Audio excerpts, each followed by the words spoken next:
Operation നുംഖോറിൽ പരിശോധന ശക്തമായതോടെ ഉടമകൾ വാഹനങ്ങളുടെ രൂപം മാറ്റുന്നതായി കസ്റ്റംസ്.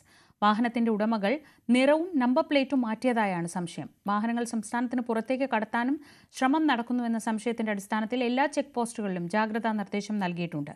കേസിൽ മൂവാറ്റുപുഴ സ്വദേശി മാഹിൻ അൻസാരി കസ്റ്റംസിന് മുന്നിൽ ഹാജരായി.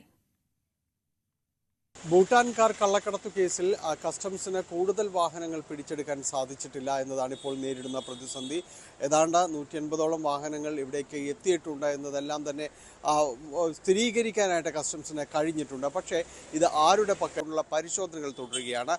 കഴിഞ്ഞ ദിവസങ്ങളിൽ പിടിച്ചെടുത്ത വാഹനം മൂവാറ്റുപുഴ സ്വദേശിയായ ഒരു അൻസാരിയുടേതാണ് എന്നതടക്കം മഹീൻ അൻസാരിയുടേതാണെന്നടക്കമുള്ള കാര്യങ്ങൾ സ്ഥിരീകരിച്ചിരുന്നു.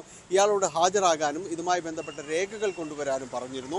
ഈ കാര്യങ്ങളിൽ അതിൻ്റെ ആർസി ബുക്കിലടക്കം തിരിമറി നടത്തിയിട്ടുണ്ട് എന്നതാണ് തെളിഞ്ഞിട്ടുള്ളത്. അതുകൊണ്ട് ഈ ഫസ്റ്റ് ഓണർ വാഹനത്തിൽ ഇത്ര കണ്ട തിരിമറി നടത്താൻ ആർസി ബുക്കിലടക്കം തിരിമറി നടത്തുന്നത് കസ്റ്റംസിനെ അടക്കം ഞെട്ടിച്ചിട്ടുണ്ട്. മോട്ടോർ വാഹന വകുപ്പും ഇതുമായി ബന്ധപ്പെട്ട അന്വേഷണം നടത്തുന്നുണ്ട്. അപ്പോൾ ഇതുപോലുള്ള മറ്റ് തട്ടിപ്പുകൾ നടന്നിട്ടുണ്ടോ എന്നതാണ് പരിശോധിക്കുന്നത്.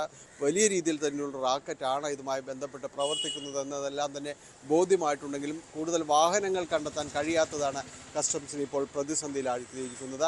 ദുൽഖർ സൽമാന് നോട്ടീസ് നൽകിയിരിക്കുന്ന വാഹനങ്ങൾ നിസാൻ പെട്രോൾ സീരീസിൽപ്പെട്ട 2 വാഹനങ്ങളുണ്ട്. പക്ഷേ ഇത് ട്രാക്ക് ചെയ്യാനായിട്ട് കസ്റ്റംസിന് കഴിഞ്ഞിട്ടില്ല. ഇതുമായി ബന്ധപ്പെട്ട രേഖകൾ സമർപ്പിക്കാനായിട്ട് ആവശ്യപ്പെട്ടിട്ടുണ്ട്. ഇതിൽ ഇപ്പോൾ സംശയിക്കുന്ന കാര്യങ്ങൾ കൂടുതൽ വാഹനങ്ങൾ കേരളം വിട്ട് പോകാനുള്ളൊരു സാധ്യത നിലനിൽക്കുന്നുണ്ട്. അതുകൊണ്ട് ഈ അതിർത്തി ചെക്ക് പോസ്റ്റുകളിൽ സംശയമുള്ള വാഹനങ്ങളുടെ അടക്കം ലിസ്റ്റ് കൈമാറിയിട്ടുണ്ട്. ഇത് കൂടുതൽ കർശനമായൊരു പരിശോധനകൾ ഇവിടങ്ങളിൽ നടത്തേണ്ടതാണ് എന്ന് കസ്റ്റംസ് ആവശ്യപ്പെട്ടിട്ടുണ്ട്.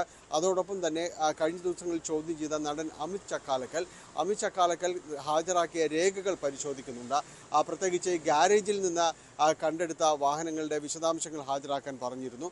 അപ്പോൾ ഇയാൾ ആർക്കൊക്കെ വാഹനങ്ങൾ കൈമാറിയിട്ടുണ്ട്, സംശയമുള്ള മറ്റ് വാഹനങ്ങൾ, ഇതുമായി ബന്ധപ്പെട്ട രേഖകളുടെ പരിശോധനയ്ക്കായിട്ട് പലരും തന്നെ കസ്റ്റംസ് ഓഫീസിലേക്ക് എത്തുന്നുണ്ട്. കസ്റ്റംസ് അവരിൽ നിന്ന് വിശദാംശങ്ങൾ തേടുന്നുണ്ട്.